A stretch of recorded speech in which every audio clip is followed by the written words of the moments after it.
కనుక ఆయన మాటలు వింటున్న మన మనసు అటు ఇటు పోకుండా కొద్ది క్షణం నేను చెప్పబోయే మాటల వైపు మీ మనసుంచగలిగితే నేను చెప్పబోయే ప్రతి మాట మీకు స్పష్టంగా అర్థమవుతుందండి.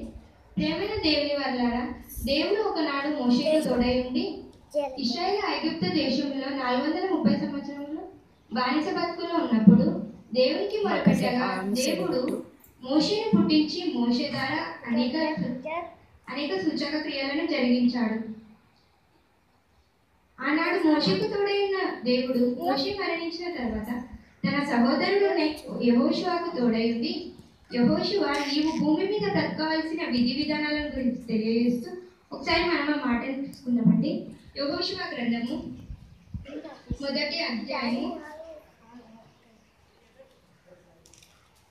7-8 వచనాలు. యెహోషువ గ్రంథము 1వ అధ్యాయము 7-8 వచనాలు. అయితే నువ్వు నిబ్బరము కలిగి జాగ్రత్త పడి బహుధైర్యంగా నుండి నా సేవకుడైన మోషే నీకు ఆజ్ఞాపించిన ధర్మశాస్త్రం అంతటి చొప్పున చేయవలెను. నీవు నడుచు ప్రతి మార్గమున చక్కగా ప్రవర్తించినట్లు నీవు దాని నుండి కుడికి గాని ఎడమకు గాని తొలగకూడదు. ఈ ధర్మశాస్త్ర గ్రంథమును నీవు బోధింపక తప్పిపోకూడదు. దానిలో వ్రాయబడిన వాటన్నిటి ప్రకారము చేయుటకు నీవు జాగ్రత్త పడినట్లు దివారాత్రము దాన్ని ధ్యానించిన ఎడల నీ మార్గమును వర్ధిల్ల చేసుకుని చక్కగా ప్రవర్తించదవు. ఏమంటున్నాడండి దేవుడు? దివారాత్రములు ఆయన వాక్యమును ధ్యానించమని చెప్తున్నాడు. కనుక మనం అందరము ఆయన వాక్యమును దివారాత్రములు ధ్యానించాలండి. అయితే మోషేకి దేవుడు యెహోషువకి దేవుడు ఏమని చెప్తున్నాడంటే, నీవు దేవుని వాక్యమును దివారాత్రములు ధ్యానించాలని చెప్తున్నాడండి. అలాగే మనం ఇంకొక సందర్భాన్ని చూసుకోగలిగితే కీర్తనల గ్రంథము 119వ అధ్యాయము 1 నుంచి 4 చదవండి.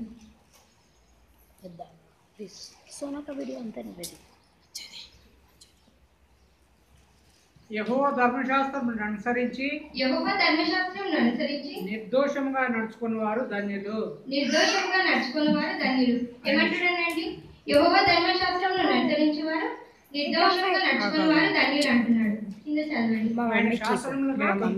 ఆయన శాసనములను గైకొనుచు పూర్ణ హృదయముతో ఆయనను వెతుకువారు ధన్యులు. పూర్ణ హృదయముతో ఆయనను వెతుకువారు ధన్యులని దేవుడు చెప్తున్నాడండి. కింద చదవండి.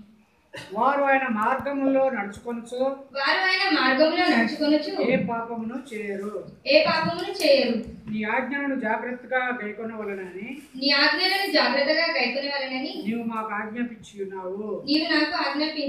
కింద 10-11 చదవండి. నా పూర్ణ హృదయంతో నిన్ను వెతికి ఉన్నాను.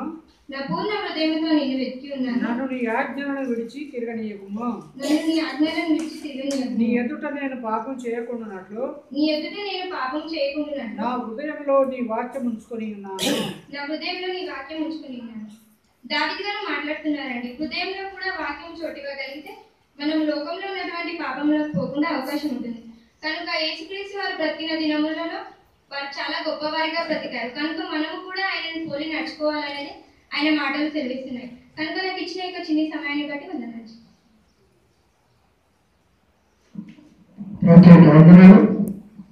ಮತ್ತೆ ಚಿಂತ